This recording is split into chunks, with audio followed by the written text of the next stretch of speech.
Gemini ఎలక్షన్స్కి సంబంధించి 4 రాజ్యాంగ ఆర్టికల్ని అమెండ్మెంట్ చేయడానికి కేంద్ర ప్రభుత్వం ఈరోజు ప్రవేశపెట్టింది. ఒకటి ఆర్టికల్ 82, ఆర్టికల్ 83, ఆర్టికల్ 172, ఆర్టికల్ 327, 4 ఆర్టికల్స్ని చేయబోతున్నారు. ఇప్పుడు ఆర్టికల్ 82 అనేది సైమిల్టేనియస్ ఎలక్షన్స్ పెట్టాలి అనే దాని మీద మాట్లాడుతుంది. ఆర్టికల్ 82 అమెండ్మెంట్ చేశారు. దానికి ఏంటి, సైమిల్టేనియస్గా ఎలక్షన్స్ పెట్టాలి అసెంబ్లీకి, పార్లమెంట్కి. Article 83 duration of elections.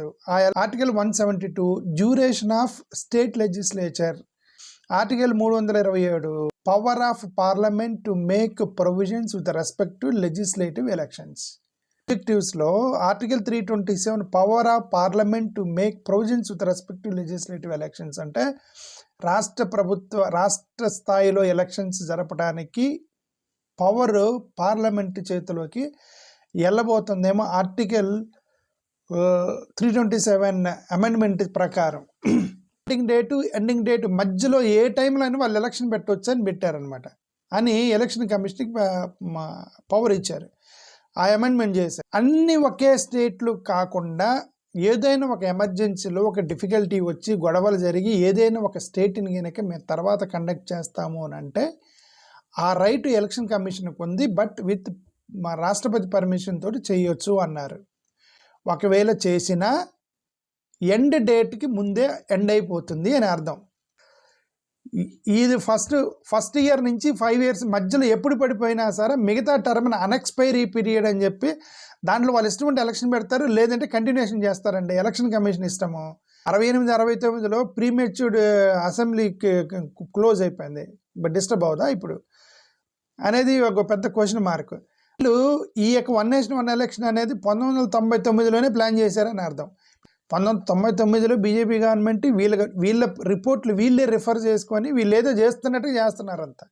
ఆబ్జెక్టివ్లో expensive అట. ఏం ఎక్స్పెన్సివ్? ఇప్పుడు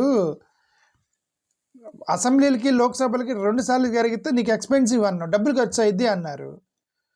ఒకవేళ గవర్నమెంట్ 3వ సంవత్సరాలు పడిపోతే 2 సంవత్సరాలకి నువ్వు మళ్ళీ ఎన్నికలు పెట్టాలన్నావు. 2 సంవత్సరాలకి ఎన్నికలు పెడితే అప్పుడు ఎక్స్పెన్సివ్ కదా. ఎమ్మెల్యేలకి ఎంత కష్టం అయిపోద్ది. ఇప్పుడు గవర్నమెంట్ డిజాల్వ్ అయింది, 2 yearsకే ఎన్నికలు వచ్చాయి. 2 yearsకి నేను ఎన్నికలు పెడతానన్నావు. 175 నియోజకవర్గాలు కంటెస్ట్ చేస్తారు. 175 నియోజకవర్గాలు వాళ్ళ టర్మ్ పీరియడ్ 2 years ఉండేది. ఎందుకంటే 3వ సంవత్సరాలు పెడుతున్నావు. ఇక మిగతా 2 సంవత్సరాలు నెక్స్ట్ పీరియడ్కే నువ్వు ఎన్నికలు పెడుతున్నావు.